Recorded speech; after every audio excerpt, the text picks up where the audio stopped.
I kind of operated on the premise that the chances of being in the exact same spot as a ship at any given time in all that ocean were slim, until I actually got hit by a ship one day, which changed it. Kind of altered the way I was able to sleep at night. You know, when we talk about teenagers, 17, 18, 16, but then we talk about a 13-year-old young woman, Laura Decker. Yes. A Dutch court says she can't go alone. Yes. How do you feel about Laura Decker's situation? I think technically she'd probably be okay, especially with all the technological advances that have been made. Emotionally, I don't know her, but I have to respect her desire to do it and her parents' belief in her. I take it a little personally, the criticism, because I feel that as well, and I'm 18. I mean, I'm old compared to these kids now. The thing that I say the most now is that a lot was made of my courage and my abilities or whatever, but my dad's faith in me was the biggest. That was the biggest factor of the whole thing. For him to have had the faith in me that I could do it and to let me go, to give me that chance. And I would have to respect that for these parents too. Because the girl wants to do it. They're not making her go. She wants to do it. It's her dream. Tanya Abbey, who 2 decades ago sailed alone around the world. She's the author of the upcoming article, Soloist to Soloist, in the October issue of Cruising World magazine. Thank you, Ms. Abbey. You're welcome. Thank you.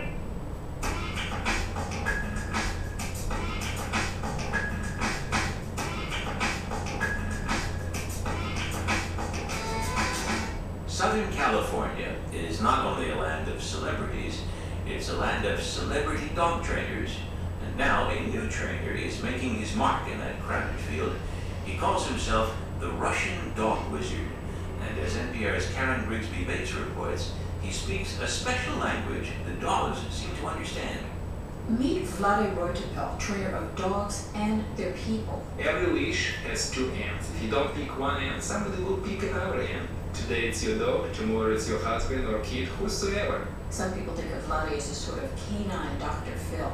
My method works with one stipulation: if the people works. The difficult part of my business is to put the owners on my side. And more owners are on his side, pulled by the use of what Vlade calls doglish. That's how canine mom is praising a child. Vlade was born in Azerbaijan and grew up working with his grandfather, a biologist who specialized in animal behavior. That led to work with the Soviet government as a dog trainer. American dogs, he says, are treated vastly differently from the ones he knew in Europe. I do believe dogs must be treated and can be treated as the humans. But before you must treat them as the dogs. And even if you want to treat them as the humans, we humans pee and poop in one place. Why you don't pee and poop all over the world? Good question. I wanted to see how this self-proclaimed Russian dog wizard gets a pooch to straighten up. So I followed him down to Orange County, where he did a follow-up visit to Ginger and Joel Oviatt and their Brittany Spaniel, Rova.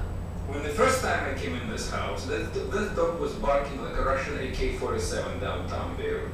Now there is no barking. Hello! Well, maybe just a little barking. Vlade gives Ginger a refresher.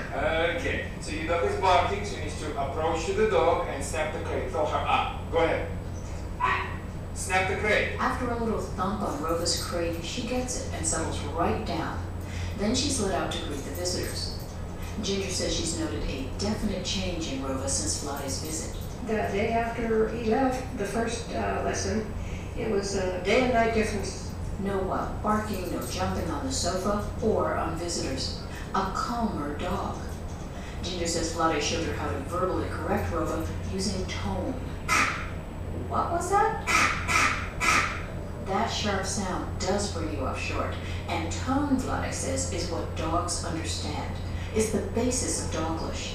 To illustrate, Vlade guides Ginger and her daughter Nancy in praising Rova in doglish. Now say her. Good girl! Good girl! Hi, kids, like a doggy mama. Good girl! See, you say good girl in English. In doglish, the dog is hearing. Oh! That's how canine mom is praising a child. Maybe Vlade is the Russian dog wizard. It works. Rova is all ears and waggity tail. When I came to your home, what did I tell you? That you were going to make sure that she was changed, and we were changed. The Oviats did their homework, and Rova is a changed canine. So Russian Dog Wizard is on to next problem dog. And on the way out, a little confession. In general, if you want to know Vlade's opinion, people are crazy, dogs are okay. Or, as we'd say in Doglish, Karen Grigsby Bates. NPR News. And you can see a video of the Russian dog wizard training his pups at the new NPR.org. You're listening to All Things Considered from NPR News. Support for NPR comes from NPR stations and from Netflix and Universal Studios Home Entertainment, presenting the unrated remake of The Last House on the Left on Blu-ray and DVD at Netflix.com. From Lumber Liquidators, whose flooring includes pre-finished and stained solid hardwoods, bamboo, cork, and laminates. Information at LumberLiquidators.com. And from Sit for Less, offering all colors of the Herman Miller Aeron chair online, including Sit for Less True Black. Online at sitforless.com. This is NPR. You're listening to KCRWWorldNews.com.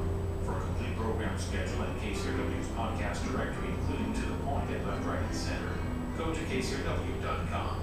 For what's happening in independent music, listen to KCRWMusic.com, streaming 24/7.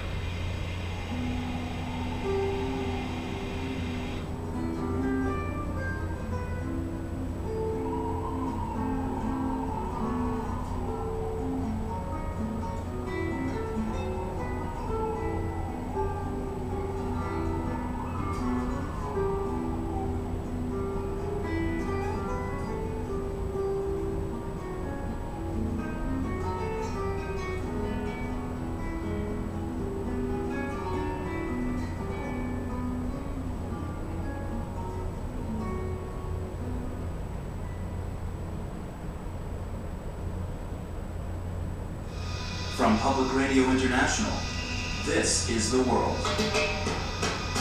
A co-production of the BBC World Service, PRI, and WGBH Boston.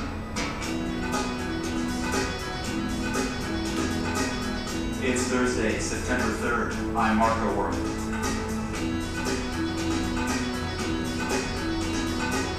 More casualties in Afghanistan as debate grows over the recent presidential election. Allegations of irregularities are mounting, especially against President Hamid Karzai. The whole legitimacy of the election might be called into question, and people will actually wonder whether Karzai really won fairly and